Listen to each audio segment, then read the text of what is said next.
Hello my dear students, आज हम लोग बायोमॉलिक्यूल पार्ट 2 देखेंगे, जिसमें हम लोग समझेंगे। अभी तक हम लोगों ने देखा कि स्ट्रक्चर ऑफ कार्बोहाइड्रेट किस प्रकार का होता है, जिसमें हम लोगों ने समझा कि यहाँ पर कार्बन, हाइड्रोजन, ऑक्सीजन जो होती है 1:2:1 के रेशियो में होती है।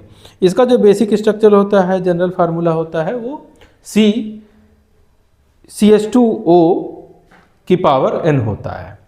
यहाँ पर ये कार्बन की चेन पाई जाती है, इसमें हाइड्रोक्सिल ग्रुप पाया जाता है और एल्डिहाइड ग्रुप पाया जाता है, कीटोन ग्रुप पाया जाता है। इसमें जो स्ट्रक्चर होता है ये मोनोसैकेराइड्स हो सकते हैं। मोनोसैकेराइड वो होते हैं जो कि सिंपल कार्बोहाइड्रेट होते हैं। इनको ट्राइओज, पेंटोज या हेक्सोज में बांटते हैं। जो 3 कार्बन का होता है उसको हम लोग ट्राइओज बोलते हैं, जिसका एग्जाम्पल ग्लिसरॉल्डिहाइड है। वहीं पर पेंटोज जो 5 कार्बन का होता है, जिसको राइबोज बोलते हैं, जो कि हमें डीएनए में देखने को मिलता है, आरएनए में देखने को मिलता है। हेक्सोज जिसमें कि 6 कार्बन की चेन होती है, जो कि हमें ग्लूकोज या फ्रक्टोज में देखने को मिलता है। वहीं पर कीटोजेस भी होते हैं, जो कि फ्रक्टोज जो होता है, फ्रक्टोज जो उस प्रकार की शुगर होती है उसमें पाया जाता है, जबकि जो ग्लूकोज होता है वो एल्डोज टाइप की शुगर होती है। इसके बाद ऑलिगोसैकेराइड्स होते हैं, जिसमें कि जो मोनोसैकेराइड्स हैं उनका नंबर जो होता है 2 से लेकर 10 तक का वेरी करता है। ये चेन के फॉर्म में कन्वर्ट हो जाते हैं। अब ये जो चेन है ये धीरे धीरे लंबी होती चली जाती है। मोनोसैकेराइड की जो चेन जब लंबी हो जाएगी, एक धागे के रूप में बंध जाएगी, तो इसे हम लोग पॉलीसैकेराइड बोलेंगे। पॉलीसैकेराइड जो होता है वो लीनियर भी हो सकता है या ब्रांच्ड हो सकता है।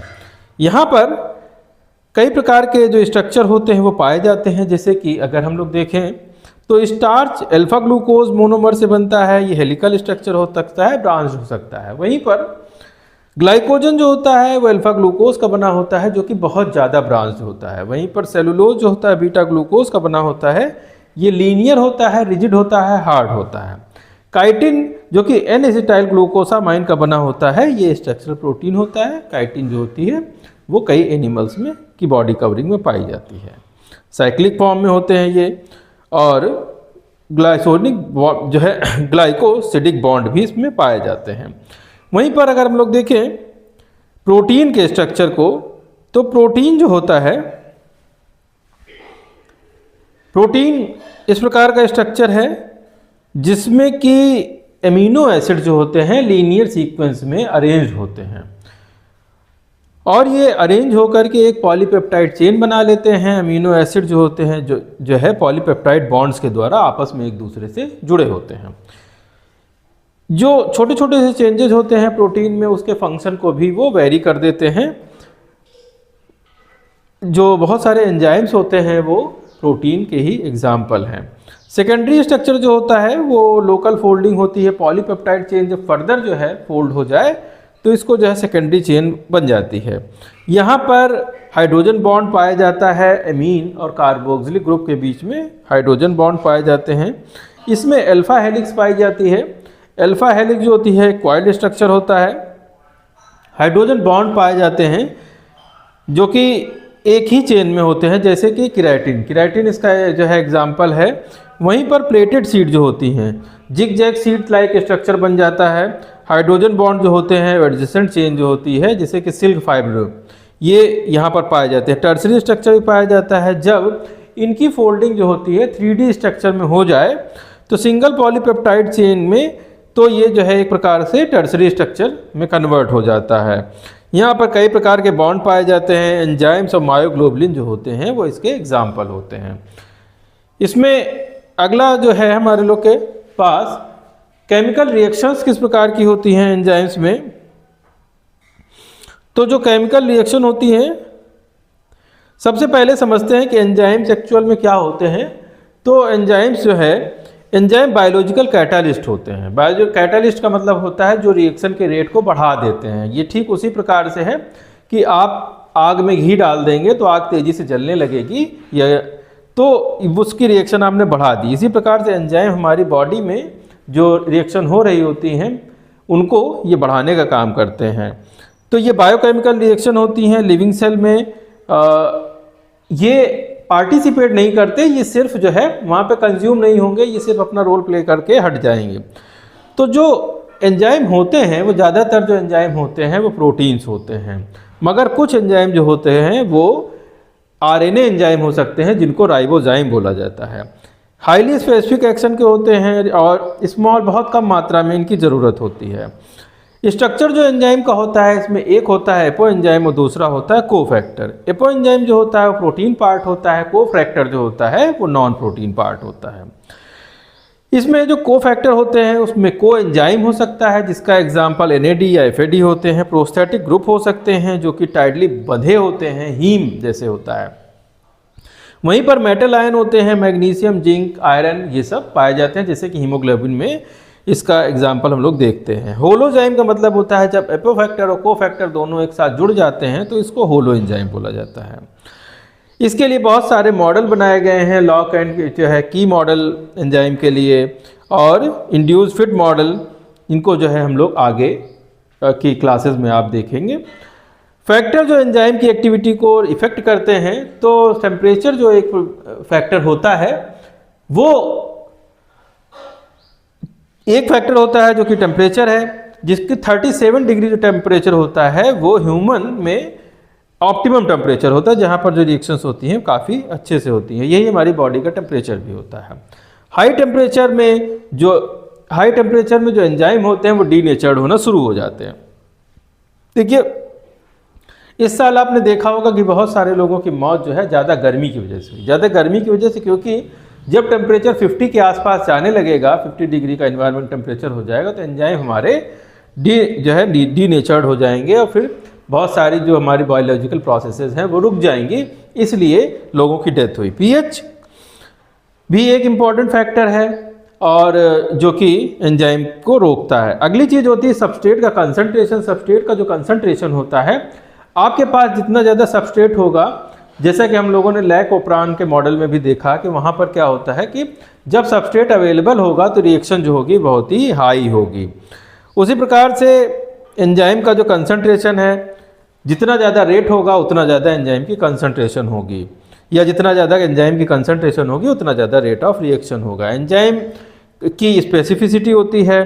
कुछ जो होते हैं स्पेसिफिक होते हैं जो सिर्फ एक काम के लिए होते हैं, जैसे यूरिएज यूरिया के फॉर्मेशन के लिए। उसी प्रकार से ग्रुप स्पेसिफिसिटी होती है जैसे एमाइलेज। ऑप्टिकल स्पेसिफिसिटी होती है जैसे कि एल एमिनो एसिड। कुछ एंजाइम जो होते हैं इनमें इनहिबिटर जो होते हैं तो वो क्या करते हैं, एंजाइम की रिएक्शंस को रोकने का काम करते हैं। इसमें कम्पिटिटिव इनहिबिटर और नॉन कम्पिटिटिव इनहिबिटर, दो प्रकार के इनहिबिटर पाए जाते हैं। ये इनहिबिटर क्या होते हैं, सबस्ट्रेट को रोकने का काम करते हैं और इससे जो रिएक्शन होती है, जो सबस्ट्रेट जो होता है, सबस्ट्रेट को जब रोक लेते हैं तो रिएक्शन जो होती है हमारी कैसी हो जाएगी, डाउन हो जाएगी। इनहिबिटर जो है बाइंड कर लेता है। अल्सवेयर एक होते हैं कि कंपटीशन करने लगे, जैसे कि सबस्ट्रेट के साथ साथ जो है आया, अब ये सबस्ट्रेट के साथ जब कंपीट करेगा तो जो रिएक्शन है उसके अंदर एक भ्रम तरह से पैदा हो जाएगा। तो कहीं ना कहीं अब वो एक्टिविटी में पार्ट नहीं कर ले सकता है, वो एनर्जी नहीं बना सकता, मगर उसमें कंपीट कर जाएगा तो उससे क्या हो जाएगी, जो रिएक्शन एक्चुअल में जानी चाहिए थी वो नहीं जा पाएगी। ये उसी तरह की बात है कि काली मिर्च में के साथ साथ आप अगर उसमें पपीते का बीजा डाल देंगे तो काली मिर्च वाला स्वाद तो नहीं आएगा, मगर देखने में सारे एक जैसे लगेंगे। इस तरह की रिएक्शन हो जाती है। वहीं पर नॉन कम्पिटिटिव जो कि कंपटीशन तो नहीं करता, उसके अंदर इन्वॉल्व नहीं होगा, मगर फिर भी क्या करेगा, ये उसको रिएक्शन को कम करने का काम करेगा। तो इस प्रकार से जो एंजाइम होते हैं उनको कई भागों में क्लासिफाई किया गया है। ये क्लासिफिकेशन जो होते हैं ये ऑक्सी रिडक्टेज होते हैं जो कि ऑक्सीडेशन रिडक्शन में काम आते हैं। ट्रांसफरेज होते हैं जो कि ग्रुप को ट्रांसफ़र करने में काम आते हैं। हाइड्रोलेज होते हैं जो हाइड्रोलिसिस में काम आते हैं। लाइजेज होते हैं जो कि बॉन्ड को ब्रेक करने में काम आते हैं। वहीं पर आइसोमरेज होते हैं वो रीअरेंजमेंट में काम आते हैं और लाइगेज जो होते हैं वो जोड़ने के लिए काम आते हैं। एंजाइम जो होते हैं वो खाने जो डाइजेशन ऑफ फूड होता है उसके लिए रिस्पॉन्सिबल हैं, रेस्पायरेशन के लिए, डीएनए रेप्लिकेशन के लिए, इन सभी के लिए जो है होते हैं ये एग्ज़ाम वो रिस्पॉन्सिबल होते हैं।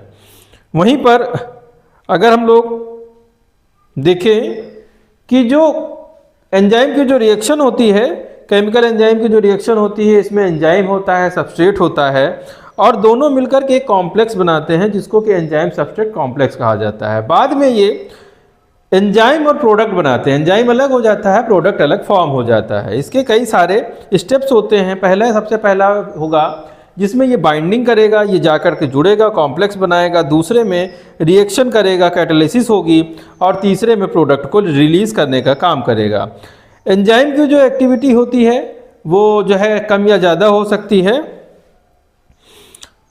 एंजाइम का जो एक्शन होता है, बहुत सारे कैटालिसिस होते हैं, जैसे कि हम लोगों ने देखा है 2H2O2 को अगर कैटालाइज किया जाएगा तो 2 वाटर के मॉलिक्यूल और 2 ऑक्सीजन के मॉलिक्यूल निकलेंगे। यहाँ पर कैटालेज जो होता है वो काम कर रहा है। इस तरह के बहुत सारे एग्जाम्पल देखने को मिल सकते हैं।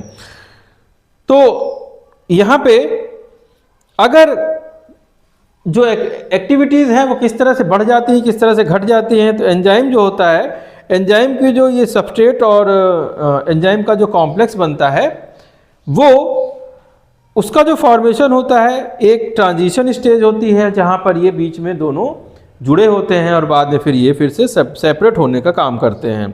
इसमें बहुत सारे एक्टिव साइट्स होती हैं जो कि सुटेबल पीएच, आयनिक कंडीशन, पोलरिटी, ये सब प्रोवाइड करती हैं। कैटालिटिक मैकेनिज्म में एंजाइम जो होता है एसिड बेस कॉम्प्लेक्स या covalent analysis, metal ion complex, इन सभी तरह से काम करता है।